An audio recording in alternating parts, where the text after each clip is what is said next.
بسم اللہ الرحمن الرحیم۔ عقیقے کے مسائل میں سے ایک مسئلہ یہ ہے کہ عقیقہ 7ویں دن کرنا مستحب ہے۔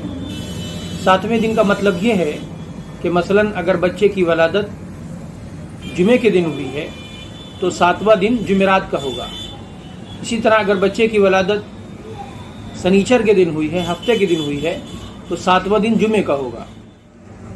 لیکن ایک بات یہ یاد رکھنی چاہیے کہ دن سے مراد اسلامی دن ہے جو مغرب بعد سے شروع ہو کر اگلے دن مغرب سے پہلے تک، یعنی سورج غروب ہونے کے بعد سے لے کر اگلے دن سورج کے غروب ہونے سے پہلے تک رہتا ہے۔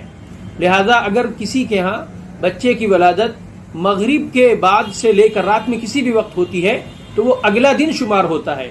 یعنی مثلا سنیچر کے دن مغرب بعد یعنی سورج کے غروب ہونے کے بعد رات میں کسی بھی وقت بچے کی ولادت ہوتی ہے تو ایسی شکل میں وہ دن اتوار کا مانا جائے گا اور 7واں دن ہفتے کا یعنی سنیچر کا دن پڑے گا۔ لہذا اسی اعتبار سے عقیقہ ہوگا۔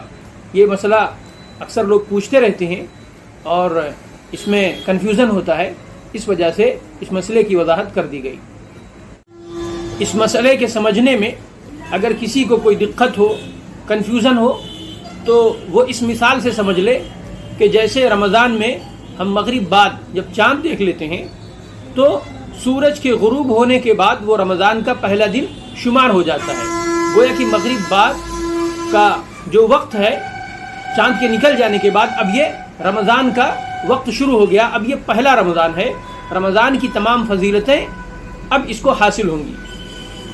اب جب ہم آخر رمضان کو، خواہ 29 رمضان کو یا 30 رمضان کو، جب ہم عید کا چاند دیکھ لیتے ہیں، شوال کا چاند دیکھ لیتے ہیں، تو مغرب بعد وہ شوال کا پہلا دن ہوتا ہے اور رمضان کا مہینہ سورج کے غروب ہونے تک رہتا ہے اور سورج کے غروب ہونے کے بعد رمضان کا مہینہ ختم ہو جاتا ہے۔ اسی وجہ سے ہم پہلے دن رمضان کا جب چاند دیکھتے ہیں تو تراویح پڑھتے ہیں، وہ رمضان کی تراویح ہوتی ہے، اور آخر رمضان کو جب ہم سورج غروب ہونے کے بعد جب ہم چاند دیکھتے ہیں عید کا تو ہم اس دن تراویح نہیں پڑھتے ہیں، کیونکہ وہ عید کا مہینہ آ چکا ہوتا ہے، وہ ایک شوال ہوتا ہے۔